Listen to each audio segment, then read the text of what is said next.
రాత్రి సమయం 11 గంటలయ్యింది. అశ్విని అర్జున్తో పాటు క్లబ్లో ఉంది. అప్పుడే అశ్విని మొబైల్ రింగ్ అవుతుంది. అరే, తనెందుకు కాల్ చేస్తున్నట్టు? స్క్రీన్ మీద జాన్ అని రాసుంటుంది. ఏమైంది బేబీ? ఏం చూస్తున్నావు? అదేమీ లేదు, నా భర్త కాల్ చేస్తున్నాడు. అయితే లిఫ్ట్ చెయ్యి. పాపం ఏం చెప్పాలనుకుంటున్నాడో ఏమో. ఎంతో కష్టపడి తన బారి నుండి బయటపడ్డాను. ఇప్పుడు నాకు తన గొంతు కూడా విసుగ్గానే ఉంటుంది. ఆ మాట చెప్పి ఇద్దరూ కలిసి నవ్వుకుంటారు. ఇద్దరు చాలాసేపటి వరకు ఎంజాయ్ చేస్తారు. ఆ తర్వాత అక్కడ్నుంచి బయలుదేరతారు. కార్ పార్కింగ్ నుంచి బయలుదేరిన తర్వాత అప్పుడే ఓ మై గాడ్, ఎంతో అందమైన ఒక అమ్మాయి వాళ్ల బండి ఎదురుగా వస్తుంది. తను నర్తకులు వేసుకున్న బట్టలు వేసుకుంటుంది. తన పూర్తి శరీరం నగలతో నిండి ఉంటుంది. తను చాలా ఆకర్షితురాలిగా ఉంటుంది. అర్జున్ తన కళ్ళనప్పగించి తననే చూస్తూ ఉంటాడు. ఆ అమ్మాయి కొన్ని క్షణాల తర్వాత తనని చూస్తుంది. ఆ తర్వాత ఒకవైపు వెళ్ళిపోతుంది. ఎంత బాగుందో, అందాల రాశి. ఆ మాట విని అశ్విని విసిగిపోయి కార్లోంచి దిగిపోతుంది. వెళ్ళు, నీ అందాల రాశి వెనకే వెళ్ళు. తను విసుక్కుంటూ అక్కడ్నుంచి వెళ్ళిపోతుంది. కాని అర్జున్ ఆలోచనలో ఇప్పటికీ ఆ అందమైన అమ్మాయి చక్కటి రూపమే మెదులుతూ ఉంది. తను యాక్సిలరేటర్ నొక్కుతాడు. కార్ని ముందుకు పోనిస్తాడు. అప్పుడే తను చూసేసరికి ఆ అమ్మాయి బ్యాక్ సీట్లో కూర్చుని ఉంటుంది. అరే, నువ్వా? ఆ అమ్మాయి తనని చూసి నవ్వుతూ ఉంటుంది. తను అర్జున్ని వెనక సీట్లోకి లాగుతుంది. అర్జున్ కూడా తనని కౌగిట్లోకి తీసుకుంటాడు. అర్జున్ మనసు ప్రస్తుతం ఊవిళ్ళూరుతూ ఉంటుంది. నీ పేరేంటి? అసలు ఎవరు నువ్వు? అప్సరా. అర్జున్ నవ్వుతాడు. తను గట్టిగా ఆమెను హత్తుకుంటాడు. అంతలో అప్సర గోళ్లు పొడవుగా అవుతాయి. అవి అర్జున్ నడుంలోకి గుచ్చుకుంటాయి. తన అరుపు బయటికి వస్తుంది. 3 నెలల ముందు. రాహుల్, నేను నిన్ను తప్పించి ఇంకెవ్వర్నీ పెళ్లి చేసుకోలేను. వీళ్లు నన్ను చాలా విసిగించేస్తున్నారు. భోజనం పెట్టట్లేదు, నీళ్లు ఇవ్వట్లేదు. వీళ్ళు మా అమ్మా నాన్నలే కాదేమో. అశ్విని, చూడు, ఇప్పుడు నేనేమీ చేయలేను. మనం ఇప్పుడు పారిపోవడం కూడా కుదరదు. నా కండిషన్ అయితే ప్రస్తుతానికి అలా లేదు. నేను నీతో చిన్న గుడిసెలో కూడా ఉండగలను. నాకు నీ నుండి ఏమీ అక్కర్లేదు. నీ కండిషన్ ఎలా ఉన్నా సరే, దాని గురించి నాకు అనవసరం. నువ్వు లేకుండా నేను ఉండలేనంతే. ఈ నెల పూర్తవలసిన పనిని పూర్తి కానివ్వు. ఆ తర్వాత పేమెంట్ రాగానే మనం వెళ్ళిపోదాం. అశ్విని ఇంకా రాహుల్ కుటుంబ సభ్యులు వాళ్ళిద్దరినీ ఇష్టపడలేదు. కాని ఎప్పుడైతే వాళ్లు పారిపోవాలని నిర్ణయించుకుంటారో అప్పుడు వాళ్ల ఇంట్లో వాళ్లు ఒప్పుకోవాల్సొచ్చింది. ఇప్పుడు వాళ్లకి పెళ్లి జరిగింది. వాళ్ళిద్దరూ ఎంతో సంతోషంగా ఉంటున్నారు. డియర్, ఈ దీపావళికి మనిద్దరం ఢిల్లీ వెళ్దాం.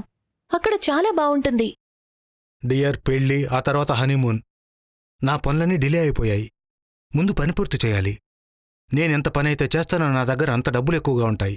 అప్పుడే మనం మన మొదటి దీపావళిని చక్కగా జరుపుకోగలం. కాని వేరే ఊరికెళ్లడమైతే కుదరదు. సరే, నువ్వు పని చేసుకో, నేను పడుకుంటాను. పెళ్లి కారణంగా రాహుల్ పనులు ఏవైతే ఆగిపోయున్నాయో తను వాటిని పూర్తి చెయ్యాలని అనుకుంటాడు.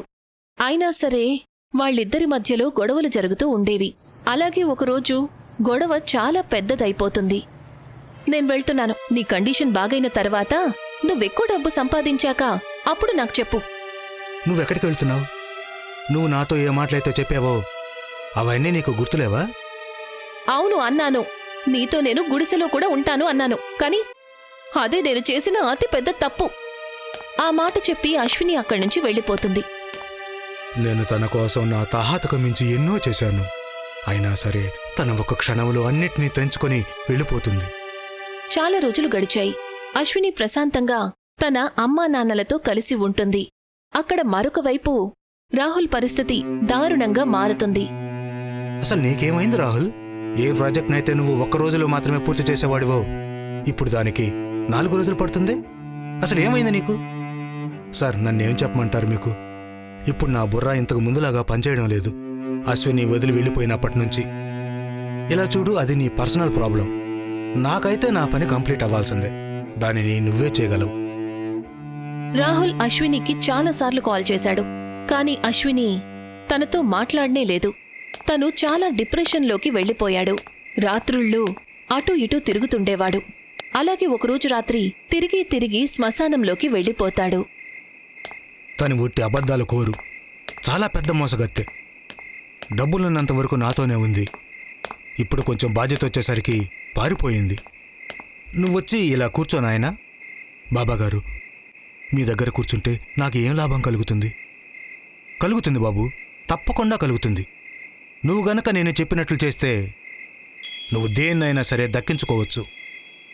రాహుల్ ఆ బాబాగారి దగ్గర కూర్చుంటాడు.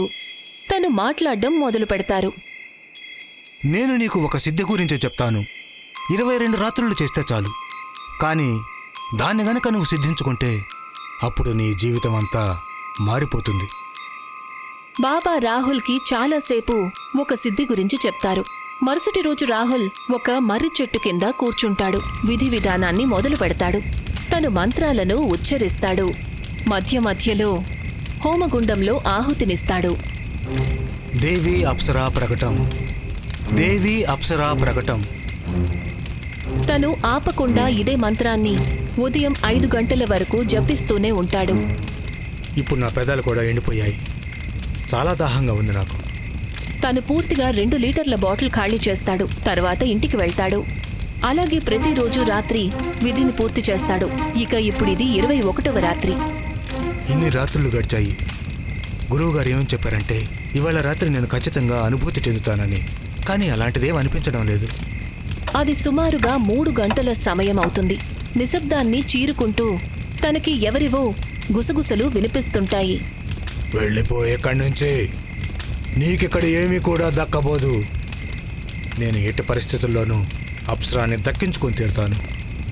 ఒకవేళ అదే నిజమైతే విను.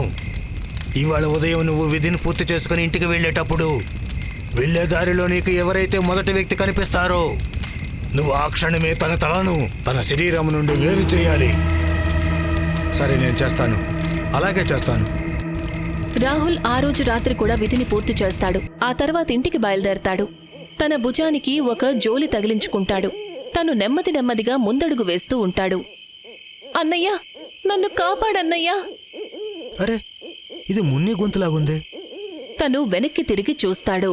తన చిట్టి చెల్లెలు మున్ని ఊబి లోపలికి వెళ్ళిపోతూ ఉంటుంది. మున్ని! తను వెంటనే పరిగెడతాడు.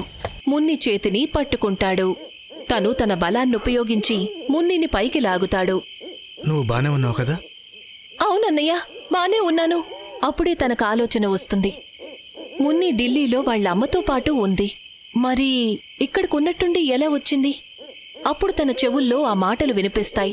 రేపు ఉదయం నువ్వు విధి నుంచి ఇంటికి వెళ్ళేటప్పుడు మీకు మొదటి వ్యక్తి ఎవరు కనిపిస్తారో వాళ్ళ తలను వాళ్ళ శరీరం నుండి వేరు చేయాలి.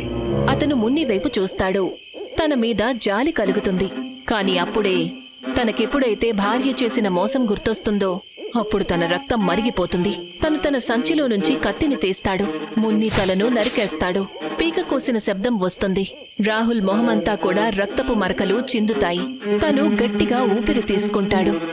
అప్పుడే తనకి ఆ గుసగుస మళ్లీ వినిపిస్తుంది. మంచి పని చేశావు. ఈ పరీక్షలో నువ్వు విజయం సాధించావు.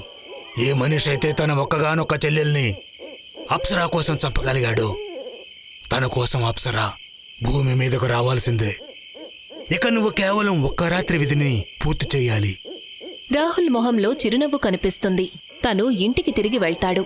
తను పడుకోబోతుంటాడు. అప్పుడే తన ఫోన్ రింగ్ అవుతుంది. అరే, అశ్విని కాల్ చేస్తుంది. హలో, చెప్పు. తన గొంతు విన్న తర్వాత రాహుల్ కోపం పూర్తిగా మాయమైపోతుంది. అశ్విని, నువ్వు అక్కడెందుకున్నావు? నువ్వు ఎలాగైతే వెళ్ళావో అలాగే అక్కడి నుంచి తిరిగి రావచ్చు కదా. నువ్వు నాకు చాలా గుర్తొస్తున్నావు. పెళ్ళైన తర్వాత ఇది మన మొదటి దీపావళి. నిజానికి నాకైతే రావాలని అస్సల్లేదు. కానీ నువ్వు నీ తప్పుని తెలుసుకున్నావు కాబట్టి నేనొస్తాను. అది విన్న తర్వాత రాహుల్ తన చెవులను నమ్మలేకపోతాడు. తన సంతోషానికి అసలు ఆనకట్టలే ఉండవు. I love you dear, I really love you. I love you two my dear. Rahul కాసేపట్లో అశ్విని వాళ్ళింటికి చేరుకుంటాడు. అశ్విని ముందుగానే సూట్ కేసుతో సిద్ధంగా ఉంటుంది. రాహుల్ తనని బైక్ మీద ఎక్కించుకుంటాడు. తనని ఇంటికి తీసుకొస్తాడు. అశ్విని ఇంటికి తిరిగొచ్చేసింది. అందుకే తనకి ఆఖరి రాత్రి విధి పట్ల ఏమాత్రం దృష్టి లేదు. రాహుల్ దగ్గర డబ్బులు తక్కువగా ఉన్నప్పటికీ తను అశ్వినిని ఢిల్లీకి తీసుకువెళ్తాడు. అక్కడ రోజంతా తిరిగి తిరిగి వస్తారు. సరే, ఇక ఇంటికి వెళ్దాం పద. ఇప్పుడే కాదు, ఇప్పుడు నా క్లబ్కు వెళ్లాలనుంది. అశ్విని, ఇక చాలు. చూడు, ఇప్పుడు ఇంకా తిరగడానికి నా దగ్గర సమయం లేదు, డబ్బులు కూడా లేవు.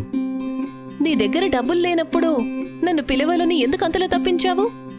నీ కోరికలు తీర్చడానికి నేను డబ్బులు ఖర్చు పెట్టినప్పుడే నువ్వు నాతో పాటుంటావా? నేను నీకోసం ఏమైనా తక్కువ ఖర్చు పెట్టానా? క్లబ్కి వెళ్ళకూడదు అని అన్నాను, దానికి ఇలా ఎందుకు బిహేవ్ చేస్తున్నావు? చాలా అయిపోయింది, నేను నీతో వాదించాలనుకోవట్లేదు. తను బ్యాగ్ తీసుకుంటుంది, అక్కడ్నుంచి వెళ్ళిపోతుంది. ఇక రాహుల్ కోపానికి ఆనకట్టలు ఉండవు. తను వెంటనే శ్మశానానికి చేరుకుంటాడు. హోమగుండం ముందు కూర్చుంటాడు. నన్ను క్షమించు అప్సరా, నిన్న నేను రాలేదు, నన్ను క్షమించు. నువ్వు తనకు చాలా కోపం తెప్పించావు. నువ్వు ఇప్పుడు అంత సులభంగా తనని సిద్ధించుకోలేవు, చాలా కష్టపడాల్సి వస్తుంది. నేను సిద్ధంగా ఉన్నాను, ఎంత కష్టపడాల్సి వచ్చినా సరే. తను హోమగుండం ముందు కూర్చుంటాడు. అంతలో 4 కాకులొచ్చి తన చుట్టూ తిరగటం మొదలు పెడతాయి. వాటి ముక్కుతో తన బట్టలు చించటం మొదలు పెడతాయి. కొద్దిసేపట్లోనే షర్ట్ చిరిగిపోతుంది. చాలా గాయాలు తన శరీరం మీద ఏర్పడతాయి. ఎక్కడి నుంచి నువ్వు వెళ్ళిపో, లేదంటే నువ్వు చనిపోతావు. నాకు చావు గురించి భయం లేదు, నేను చచ్చినా పర్వాలేదు, కానీ నేను అప్సరను సిద్ధించుకోకుండా నేను ఇక్కడి నుంచి కదలను. తనకి పగ తీర్చుకోవాలనే ఆలోచన ఉంటుంది. అందుకే ఉన్న చోటు నుంచి కదలడం లేదు. తన పుస్తకాన్ని తీసుకుని మంత్రాలు చదవటం మొదలు పెడతాడు. ఇప్పుడు అన్ని వైపుల నుంచి తనకి భయంకరమైన నవ్వులు వినిపిస్తూ ఉంటాయి. కాని తనున్న చోటి నుంచి అస్సలు కదల్లేదు.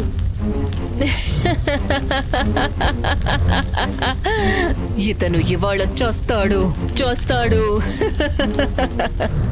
అప్సరాదేవి ప్రత్యక్షమవ్వు, అప్సరాదేవి ప్రత్యక్షమవ్వు, అప్సరాదేవి ప్రత్యక్షమవ్వు.